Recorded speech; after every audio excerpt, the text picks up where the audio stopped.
Welcome to the Fantasy Think. I'm Jared Quartermatch, and it is already time for the November 2024 update. And October, I gotta say, was kind of an up and down month. I don't feel like I got much done, but of course, that's all perception and can be deceiving. First, though, the wildlife update. Bunnies this month. That was my animal of the month here. All right, so to get right into it, what did I finish in October? All right, first things first, I finished this monster of a novel here called Stand on Zanzibar by John Brunner. And this was pretty big and long and was almost my first DNF. I did not enjoy this book. I read it as part of a read along on Page Chewing, and we had a discussion about it. So you can watch that on my channel under discussions. But I really did not like this book. I didn't like the structure. John Brunner is a very good writer. It's not that he didn't. He absolutely set out to do what he wanted to do, but it was not my cup of tea. So that was what made my October kind of strange and probably slower, because when you're not into reading something, you don't read it as quickly because it's not exciting for you. So that was Stand on Zanzibar.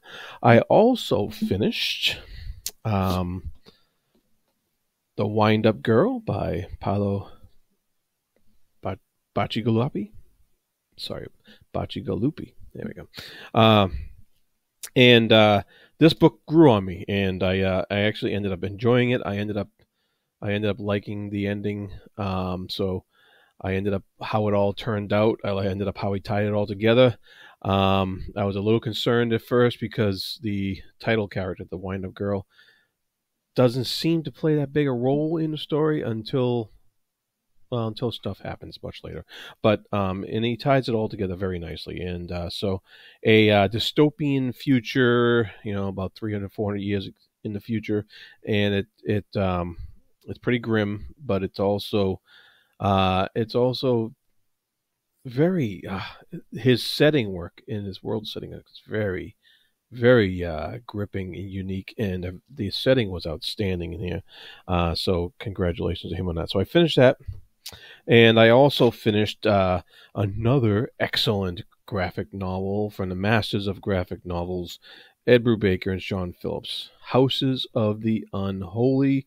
This was a beautifully put together nostalgic tale of the 80s during the Satanic Panic era, which I was quite familiar with, being a Dungeons & Dragons player.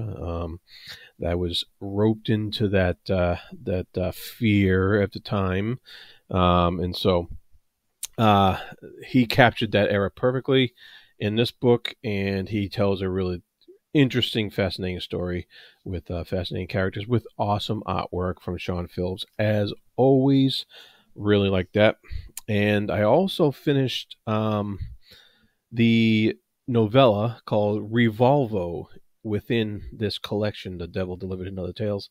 The second story in here is called Revolvo. It's a novella, about 100 pages, and I really enjoyed it. It was just some nice biting commentary on the art scene and how it's corporate run and everything. It was really, really cool, and I hope to have the discussion on this story soon on my channel with Vasha. And yeah, it's Revolvo, so that's another cover that was for the separate thing, but it's in this collection here. So Steven Erikson, yes, probably Revolvo is probably my book of the month. And so that's everything I finished in October. Doesn't seem like a lot, but I think it was more than what it seems. And so what am I working on right now? I am reading, first things first, A Lion's Pride by P.L. Stewart. This is the fourth book in the Drown Kingdom saga. And once again, I'm having a great time reading that first person's perspective from uh, the character Othrin, and his sometimes uh, pig-headed, wrong-headed views. Uh, Perfectly explained that where you know like the character, even though you totally disagree with them a lot of times, and so it continues that the plot thickens. There's the events that Stewart keeps coming up with happening is just outstanding, and I really enjoy this epic fantasy. It's a lot of fun. Um, I am also reading for another read along on Page Chewing, kind of a literature fiction side hustle. American Psycho by what's his name? Brett Easton Ellis. Yeah. Um, this is another book I'm not really enjoying that much. I'm about halfway through. It's about rich Wall Street guy. He's a real jerk, and yeah, not fun. Not fun to read about. To be honest with you, Ellis is a fantastic writer. It's written in this what do you call that? Stream of consciousness style and first person, and it so he's actually doing exactly what he set out to do by making you hate this guy, but not fun for me personally. Some people might like that. I am also reading. I'm on my Malazan reread. I'm rereading Blood and Bone by Ian Esselmont, the fifth novel in the novels of the Malazan Empire, and this is a fantastic book. This is probably Esselmont's. I think it's his best one. The atmosphere provoked in here. The characters in here, the story in here is riveting. It's outstanding, outstanding stuff. And I am also in the middle of a little bit of nonfiction. Yuval Noah Harari's Nexus is my next nonfiction read of the year here, and this is a brief history of information networks from the Stone Age to AI.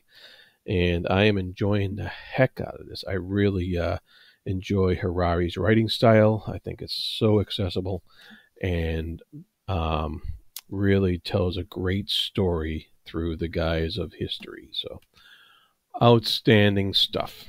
All right. So that's what I'm in the middle of right now. So, some short fiction I also finished up. I read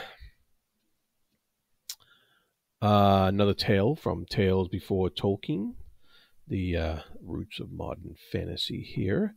And the tale I read out of this book was called The Far Islands, and it was a tale about a Scottish person who's from a noble house, and he ends up going into the army, but he's always on the brink of um, sailing to that unknown island, that unknown shore, and it kind of reminds me of the King Arthur going to Avalon type of thing. But in this story, it's a little it's a little up in the air whether it's real or in his head, and so a little interesting story. It wasn't too long, and not bad, not bad. I also read another folktale out of the Chinese myths and folktale, and this one was called Magical Arts, and it kind of lived up to its name. There was a lot of magical stuff going on in it, and it was about Mr. Yu, who's trying to overcome this prophecy that he's going to die. And it was really cool because he was successful, and it was really neat because he went to a necromancer to get his his fortune told or whatever. And the necromancer says, you're going to die in 3 days. And the guy's like, can I do anything to prevent it? And the necromancer's like, yeah, you can pay me 1,000 silver or what have you. And the guy's like, no way. And it turned out the necromancer sent a whole bunch of guys to try to kill him on the third day because he didn't pay him the 1,000 silver. So it was quite interesting and quite neat. And I like that one. It's probably one of my favorites so far out of that collection. I also read, let's see here. Yes, another tale out of Swords and Dark Magic, and that is Hugh the Tint Master by Michael Shea. And this guy, I've never heard of Michael Shea, maybe. And I found that he is actually quite his prose is beautiful. It's really was nice to read. It was descriptive and he had to deal with tints and colors and it had to deal with this wizard who's trying to use this perfectionist in painting and color to reflect the sun back at the earth in order to protect the future. So it was kind of strange, kind of a strange tale. There were parts of it that were kind of I got a little lost in, didn't quite know what was going on, but it was a neat tale, nevertheless. And so I think, oh yes, I'm also reading more stuff out of the Big Book of Science Fiction, which we're, we read these short stories out of that book for our podcast, Speculative Speculation. So check that out. All right, and I think that's it for the month of November for now. I'm also eventually going to be getting to Stormed Fortress by Janie Wirtz. I have that right over here. There we go. And that's the next read I'm going to be having in the Wars of Light and Shadow. This is volume 8. Wow. Can't wait to get to that. That'll be coming up in this month. I'm also going to be reading The Dispossessed by Ursula Le Guin.